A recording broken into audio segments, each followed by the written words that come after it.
ajustar las expectativas de los clientes y ver qué es lo que se puede llegar a hacer. ¿Cuál es la posición media de ese negocio en esta zona geográfica, en toda la zona geográfica? Las publicaciones solamente van a aparecer ante búsquedas transaccionales.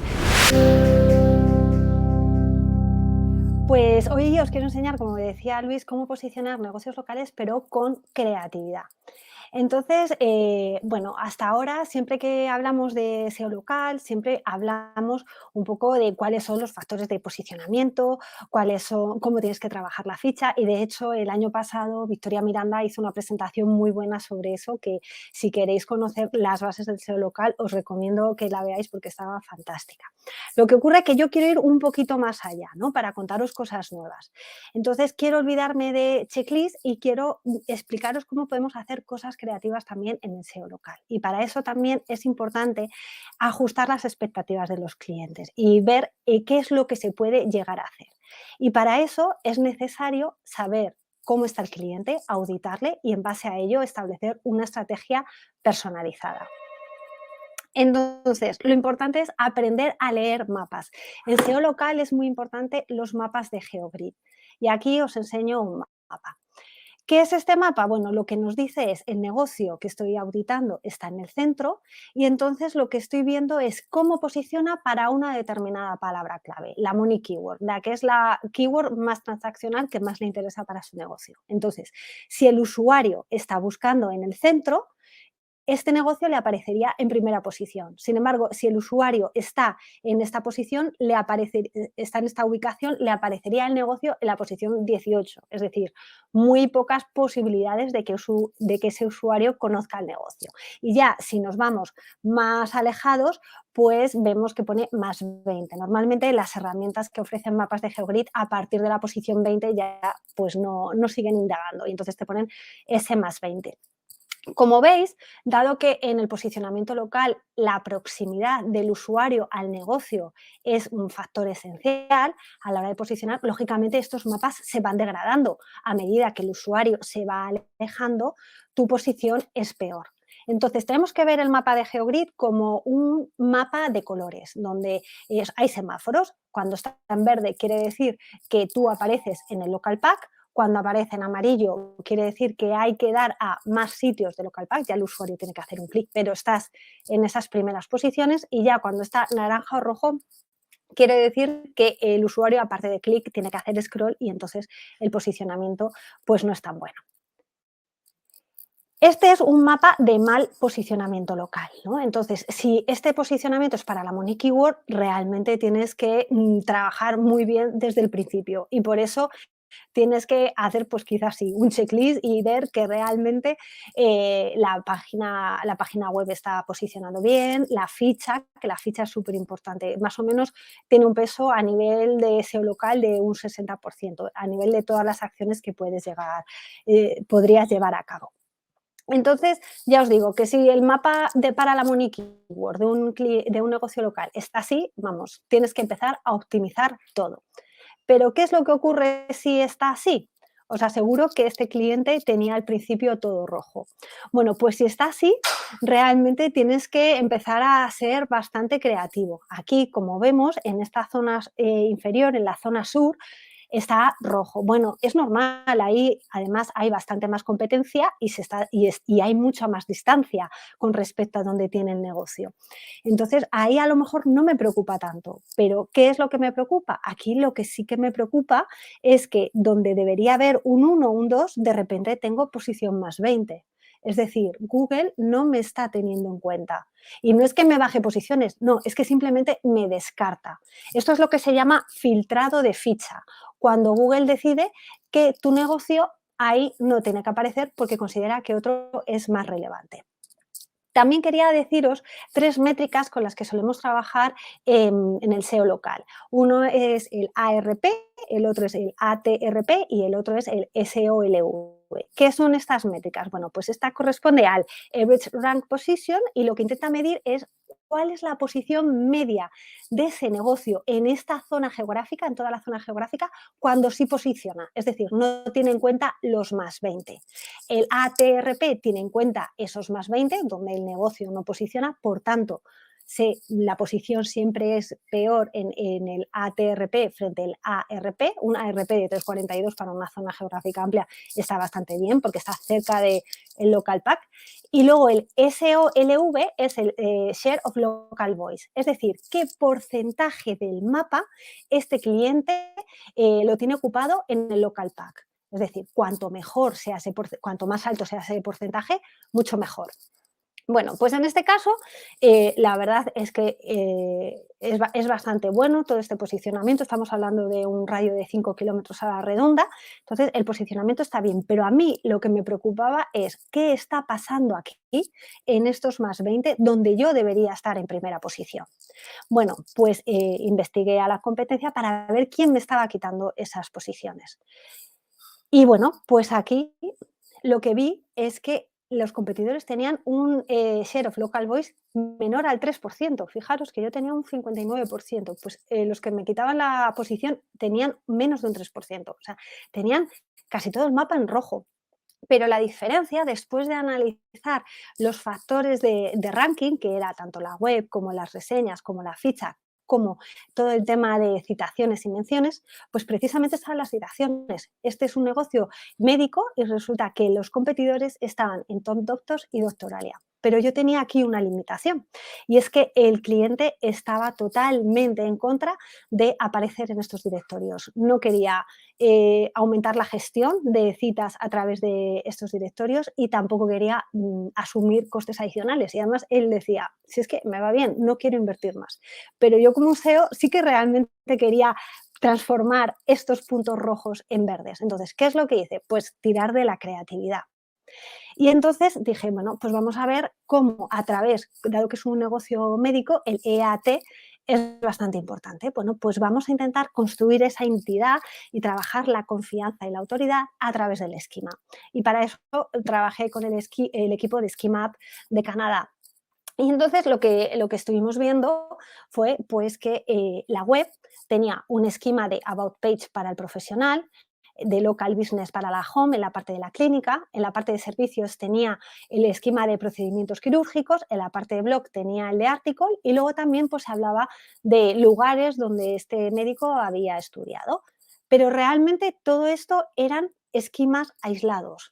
Eran islas de contenido de esquema, pero no estaba conectado. Y por eso os pongo esta imagen. Esta imagen es de un juego con el que practico yo con mi hijo y entonces tú tiras los dados y aparecen imágenes, pero tú tienes que contar una historia a través de las imágenes.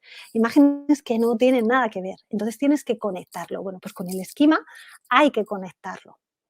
Aquí es un ejemplo de islas de esquema, donde como veis en una misma página, fijaros todas las diferentes esquemas que tiene. Lo recomendable, y lo dijo John Mueller creo que hace 2 años, es 2 tipos de esquema y fijaros aquí cuánto había. Bueno, pues al final la creatividad fue pues eso, conectar el esquema. Entonces, a través del profesional lo conectamos con la clínica, con el local business, a través del conector About.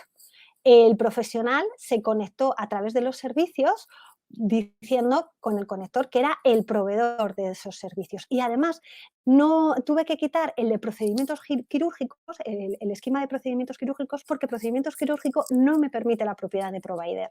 Y si yo realmente quería dar autoridad al profesional, tenía que decir que era el provider. Por tanto, lo tuve que pasar a servicios. Enlacé el About Page del profesional con los lugares donde había estudiado a través del conector de Mentions y luego los servicios los conecté también entre ellos a través de Related, otro esquema, y los artículos del blog los enlacé con el profesional a través del conector de autor y también a través del conector About a servicios. Puede quedar así a lo mejor un poco raro, pero os voy a mostrar un ejemplo, por ejemplo, de servicios. Este es el esquema. Teníamos solamente 2 esquemas, como os he dicho, que es lo recomendable. Por un lado hicimos el de Breadcrumb List y por otro lado el de servicio. Y aquí estamos hablando de servicio y fijaros que aquí estoy usando 3 conectores. Con el conector de Subject Of conecté a todas las fax que tenía ese servicio. Algo interesante porque me pueden salir feature snippets en la parte del buscador. Luego, a otros servicios, para generar ese clúster de contenido, lo conecté a los otros servicios con el conector isRelated to. Y luego lo conecté al profesional a través del provider, que como os decía, el esquema de procedimientos quirúrgicos no tenía la opción de poner la propiedad de provider y por eso cambié. Bueno, pues solamente haciendo esto, que llevó tiempo hacer todas estas conexiones, pues fijaros, todo cambió. Y de repente esos competidores que me estaban quitando, me estaban filtrando la ficha y que hacían que desapareciera, desaparecieron ellos del mapa. Es cierto que también, pues oye, algunos competidores me salen por aquí que a lo mejor al principio no tenía, pero ahí ya no tengo un problema. Ahí realmente está afectando también mucho la distancia y podremos hacer otras acciones. Pero a mí lo que me gustó fue cómo realmente con una acción aparentemente sencilla neutralicé a estos que me estaban filtrando la ficha. Entonces, fenomenal, porque gracias a eso incrementé mi share of local voice, mi porcentaje de local pack en el mapa, pero bueno, no es solamente aparecer en el local pack, hay que intentar convertir. O sea, una vez que he conseguido mejorar el ranking, vamos a ver cómo convierto. Y bueno, pues aquí uno de los temas que me gustaría comentaros es la parte de publicaciones, que es una parte que está bastante desaprovechada porque solamente un 4% de los negocios lo hacen con asiduidad y es que los que lo hacen mal, porque lo utilizan como si fuera una red social y no estamos en una red social. Las publicaciones solamente van a aparecer ante búsquedas transaccionales. Entonces, realmente tenemos a un cliente que quiere comprar. Entonces, no le contemos historias, contémosles cosas que lleven a la conversión. Entonces, aquí os muestro un ejemplo de local pack donde aparecen 3 negocios y fijaros cómo aquí el primero viene con un icono y luego precisamente la oferta, la publicación que tiene en ese momento activa. Entonces, esto se llama snippet de justificación y es, digamos, una solución que ofrece Google para justificar por qué está mostrando ese negocio al usuario que está haciendo la búsqueda. Pero no solamente aparecen snippets de justificación en el local pack cuando haces publicaciones. También resulta que cuando buscas al negocio a través de móvil, fijaros que en la parte resumen, en la parte principal, aparecen las ofertas destacadas. Pero también genera una tabla adicional, aparte de resumen, novedades, menú, reseñas, genera una más que es la de ofertas, por si el usuario también quiere ver ahí más ofertas que tenga el negocio. Y no solamente eso, porque resulta que también está apareciendo en mapas. No se ve bien, pero os explico, aquí estaba yo buscando escape room y resulta que al lado de este escape room aparece aquí un restaurante que se llama el Libanés Shawarma y pone oferta disponible. Es decir, que gracias a que este restaurante tenía una oferta disponible, a través de una búsqueda que no tiene nada que ver con su negocio, con la restauración, a través de la búsqueda de escape room, lo que conseguimos gracias a las publicaciones es a lo mejor una venta cruzada. Oye, pues ya que estoy yendo a este escape room y veo que este restaurante tiene una oferta disponible, a lo mejor es el detonante para que yo acabe yendo allí. Por eso las publicaciones tienen son un factor muy importante de conversión, principalmente porque muy pocos lo usan y los que lo usan mal. Entonces, si lo usas y lo usas bien, realmente aparecerán para esas búsquedas transaccionales. Pero no todo es oro lo que reluce. ¿Y por qué? Porque Google no te permite programarlas. Entonces tienes que estar pendientes de ponerlas cada 2 por 3 o acordarte. Si en ese momento pues tienes el negocio lleno, pues a lo mejor no te acuerdas y entonces es un poco tedioso. También es cierto que tienes un tiempo de espera entre que se publica y aparece la ficha. ¿Y qué es lo que ocurre? Que a lo mejor hay veces que publicaciones pueden ser rechazadas. Y si la imagen no le convence a Google porque vea que es de banco de imágenes o porque a lo mejor puede resultar ofensiva, por ejemplo, negocios que tatúan, por ejemplo, los pezones a mujeres después de una mastectomía, pues resulta que ellos no pueden publicar sus trabajos porque Google no les deja.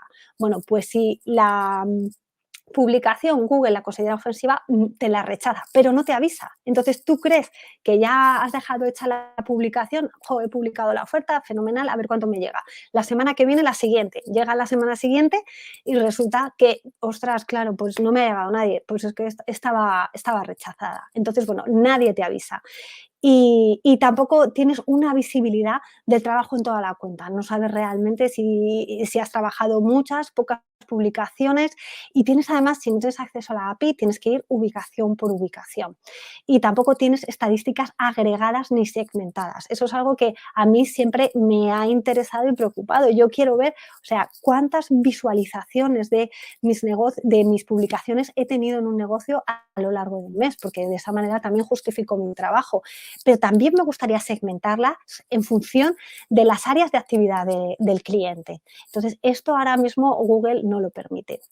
Entonces, fruto pues de los tropezones que yo me iba dando, dije, jo, yo quiero crear algo porque me quita mucho tiempo que me ayude a trabajar. Y fruto de eso está la app de localsuite.io, que es una app que te permite conectar a todas las cuentas que tengas de clientes, te permite programar de forma indefinida todas las publicaciones que tú quieras, tienes visibilidad de trabajo en toda la cuenta, tiene estadísticas agregadas y segmentadas porque tú etiquetas las publicaciones y dices, pues esto va de esta sección, de este sector de actividad del negocio. Y luego además no tienes que ir ubicación a ubicación, sino que con un clic simplemente incorporas a todos los negocios que quieras meter y la misma publicación se publican todos, porque en la parte de publicaciones no hay problema porque sea la misma en las diferentes ubicaciones de un mismo negocio, no se considera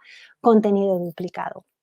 Entonces, a modo de resumen, ¿qué os puedo decir? Que no deis palos de ciego, que antes de empezar a trabajar, primero auditar, ver en qué estado se encuentra el cliente para ajustar expectativas. En función del estado del cliente tendréis que hacer unas acciones u otras. Si está muy mal, pues lógicamente partimos de cero, hay que optimizar la ficha y ver las reseñas, cómo está la web y cómo está el inbuilding, pero sobre todo la ficha. Pero si el cliente está bien, entonces tienes que ser creativo y personalizar la estrategia. Personalizando la estrategia conseguirás optimizar los resultados, de esa forma el cliente posicionará mejor y de esa manera también conseguirás más conversiones. Así que nada, pues esto era lo que os quería contar y para más información pues me tenéis en lauraalfonso.com y en el podcast de negocios locales y en la app de localsuite.io.